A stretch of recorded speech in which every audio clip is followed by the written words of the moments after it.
Button মোবাইলের battery ডালাই মোবাইলে লাগানোর জন্য এনেছে কাস্টমারের কাছে এইরকম একটা অরিজিনাল ব্যাটারি আছে। এটা চিন্তা করেছে যে এটা ডালাই মোবাইলে লাগাবে, যেহেতু ডালাই মোবাইলের ব্যাটারিটা একদম ফুলে গেছে। তো বন্ধুরা দেখতে পাচ্ছেন এটা হচ্ছে একটা ডালাই মোবাইল ফোন, এটা হচ্ছে একটা ভিভো মোবাইল ফোন। এটার কি হচ্ছে, এই যে ব্যাটারিটা একদম ফুলে গেছে, মানে এটা চার্জ থাকে না, চার্জে লাগায় চালাইতে হয়।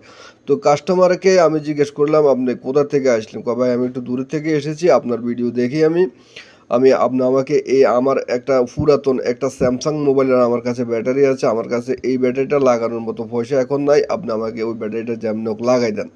তো দেখেন আপনারা, এটাও কিন্তু আপনারাও কিন্তু লাগাইতে পারেন যে কোনো মুহূর্তে আপনাদেরও কাজে মানে বিপদ সারার জন্য আর কি। মনে করেন আপনার ইমার্জেন্সির দরকার, আপনি আপাতত এটা লাগাই চালাতে পারবেন। এটা কিন্তু একবারে যে আগের মতো গ্যারান্টি হবে এমন না, তবে এটা দিয়ে মোবাইলটা চলে কিনা আমরা আজকে দেখব। ডালাই মোবাইলের ব্যাটারি ছাড়া বাটন মোবাইলের ব্যাটারি দিয়ে ডালাই মোবাইল চলে কিনা। তো এটা লাগানোর জন্য খুবই সহজ একটা টেকনিক আছে, আপনাদেরকে আমি শিখাচ্ছি কিভাবে আপনি এটা লাগাবেন। সেটা লাগানোর জন্য আগের যে ব্যাটারি আছে এটা খুলবেন, এটা খোলার পর এটার ভিতরে একটা সার্কিট আছে দেখতেই পাচ্ছেন, এই সার্কিটটা আমরা খুলে নিব। এই সার্কিটটা খোলার আগে এই ব্যাটারিতে কোথায় কানেকশন করবেন আমি আপনাদেরকে দেখাচ্ছি। এইখানে দেখবেন এই মাথায় একটা লাইন বার করতে হবে আপনাকে, যেহেতু ব্যাটারি নেগেটিভ কানেকশনটা এখান থেকে বার করব আমরা। এই যে দেখতে পাচ্ছেন এখানে একটু খুঁটলে একটু এই তারের মতো দেখা যাবে, এটা কিন্তু ব্যাটারি কানেকশন। তো আমরা এটা দুইটা কানেকশন কোথা থেকে বাইর করব আর এখান থেকে সার্কিটটা কিভাবে আপনি খুলবেন এটা আপনাদেরকে আজকে দেখাচ্ছি। এটা কিন্তু খুবই সুন্দর একটা টেকনিক। জোরাজুরি করলে কিন্তু এটা আপনার লস হবে, আপনি জোরাজুরি করতে পারবেন না। উপরে দিয়ে রাং এবং রজন দিয়ে আপনি যখন এটা গরম করবেন এটা কিন্তু ছেড়ে দিবে, নিচেরটা কিন্তু ছেড়ে দিবে। তো এইভাবে কিন্তু দোনোটা পলটে আপনি খুলতে হবে, আপনি টানার চেষ্টা করে খুললে কিন্তু এটা নষ্ট হয়ে যাবে। তো দেখতে পাচ্ছেন আমি কিন্তু এইভাবে খুলে নিলাম। খুলে নেওয়ার পর এখানে দুইটা তার ফিটিং করব। এখানে নেগেটিভ পজিটিভের চিকন তার আমরা 3-4টাকে অ্যাডজাস্ট করে এখানে একটা তারের কানেকশন করব, তার ফিটিং করব। তার ফিটিং করার জন্য আমি কতগুলো তারকে 4টা তারকে একসাথ করে আমি এখানে পিনের সাথে জ্বালাই করব। এখানে কি করব আমরা, এখানে রাঙের জ্বালাই করার জন্য এখানে রাংটি সোল্ডারিং করে নিব। তো দেখতে পাচ্ছেন আমি তার জ্বালাই করেছি।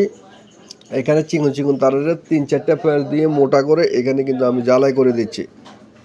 এখানে আপনাকে চিন্তা করতে হবে এখানে ভালো করে যেন কানেকশনগুলো হয়, যেন লুজ কানেকশন না, মানে যেহেতু এটা একটা ব্যাটারি হচ্ছে, ব্যাটারি লুজ কানেকশন সহ্য করতে পারে না, তাহলে কিন্তু আপনার সেট ওপেন হবে না।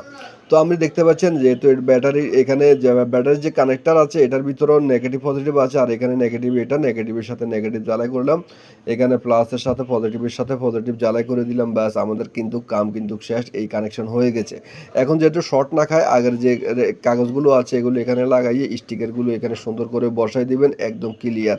তো যেভাবে ব্যাটারিটা বসবে, যেভাবে এই ব্যাটারিটা বসালে খুবই সুন্দর হয়, আপনি আগে মাপ দিয়ে দেখবেন যে কীভাবে বসাইতে হবে, কতটুকু গ্যাপ থাকবে, এভাবে আপনি সব কিছু কানেকশন করে ট্যাপ টুপগুলো আগের মতো সুন্দর করে লাগাই দিবেন। লাগানোর পর আমরা এখন এটাকে স্যাটের সাথে একদম ফিটিং করে ফেলবো। দেখতে পাচ্ছেন স্যাটের সাথে কানেক্ট করে দিলাম। কানেক্ট করে দেওয়ার পর আমরা এখানে যেহেতু চার্জ হয় কিনা আমরা এটা দেখব, যেহেতু ব্যাটারিটা একদম নতুন, এটাকে চার্জ আসে না নাই তাও বলতে পারি না। তো দেখতে পাচ্ছেন আমি কিন্তু চার্জে রাখছি, চার্জার আইকনটা দেখা যাচ্ছে, এখন কিন্তু এটা চার্জ হচ্ছে। তো তার পেছনে আমরা কি করব, আগের যে কানেক্টারগুলো আছে সবগুলো আমরা ফিটিং করে ফেলবো। এখানে যেগুলো আমরা খুলছি, এখানে যেহেতু ব্যাটারিটা যেন না লড়ে যায়, এখানে ব্যাটারির 2 সাইডে গাম দিয়ে দিলাম। তারপরে আমরা কি করব, এটাকে এখন সুন্দর করে ফিটিং করব, যেহেতু চার্জ হচ্ছে 1% 2% হয়েছে মনে হয়।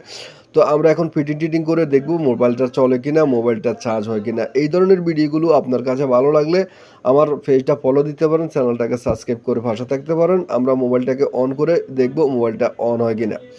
তো বন্ধুরা এই অল্প টাকার মধ্যে কিন্তু এটা কামটা সেরে গেছে। তো দেখতে পাচ্ছেন মোবাইলটা কিন্তু অন হয়েছে, মোবাইলের লক খুলছি, লকটা খোলার পর এই যে দেখতে পাচ্ছেন মোবাইলটা কিন্তু লক খুলে গেছে। এখন দেখব কত পার্সেন্ট এটা চার্জ হয়েছে। তো আমার কাছেও খুবই আশ্চর্য লাগতে আছে, যে আপনাদের কাছে কেমন লাগছে আপনার অনুভূতি জানাবেন। তো আমি জুম করে দেখাচ্ছি কত পার্সেন্ট এটা চার্জ হয়েছে। তো বন্ধুরা এই যে দেখতে পাচ্ছেন আমি আপনাদেরকে দেখানোর চেষ্টা করছি, দেখতে পাচ্ছেন এখানে 3% চার্জ আছে।